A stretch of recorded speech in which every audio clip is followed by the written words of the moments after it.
Hello बच्चों, parallel combination of resistor की बात करते हैं। ये एक सर्किट लगाई गई है जहाँ पर दो रेसिस्टर लगाई गई है R1 और R2। वोल्टेज जो करंट सप्लाई करती है, अगर मान लीजिए R1 इक्वल्स टू R2 है, तो करंट का डिवीजन जो होगा वो सिमेट्रिकल होगा। अगर R1 is not equal to R2 है तो करंट का डिवीजन अनसिमेट्रिकल होगा। अगर 4 एम्पीयर करंट पास कर रही है तो 3 एम्पीयर ऊपर पास करेगी, 1 एम्पीयर नीचे पास करेगी, ऐसा कुछ होगा, या वाइस वर्सा, या कुछ और भी हो सकता है। But R1 is not equal to R2 है तब। अगर इक्वल हुआ तो सिमेट्रिकल डिवाइड होगा। 4 है तो 2 ऊपर और 2 नीचे। बात करते हैं दो ऐसा फैक्टर बताइए जिससे हम पता कर सके कि गिवन सर्किट जो है वो पैरेलल कॉम्बिनेशन है। तो नंबर 1 बेटा याद रखिएगा, R1 इक्वल हो या नहीं इक्वल हो एक दूसरे के, पर वोल्टेज जो है हमेशा इक्वली डिस्ट्रीब्यूटेड होगा। रेसिस्टर जो है हमेशा इक्वल अमाउंट ऑफ वोल्टेज खाएंगे, याद रखिएगा।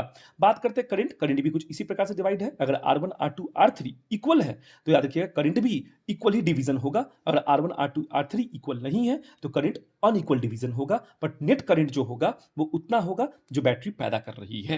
तो इंडिविजुअल का समेशन इज इक्वल्स टू क्या होगा, सम ऑफ जो बैटरी करंट पैदा कर रही है। बात करते हैं मैथमेटिकल इक्वेशन पैरेलल कॉम्बिनेशंस का। वो इस तरीके से लिखते हैं, दो जब रेसिस्टर होगा तो उसको ऐसे लिखते हैं, और अगर उससे ज्यादा है तो बस 1/R3 1/R4 करके आप आगे बढ़ सकते हैं। एक सर्किट कॉम्प्लेक्स सर्किट को सिंपल सर्किट में कन्वर्ट करने का तरीका जो है उसको बोलते हैं इक्विवेलेंट सर्किट बोलते हैं।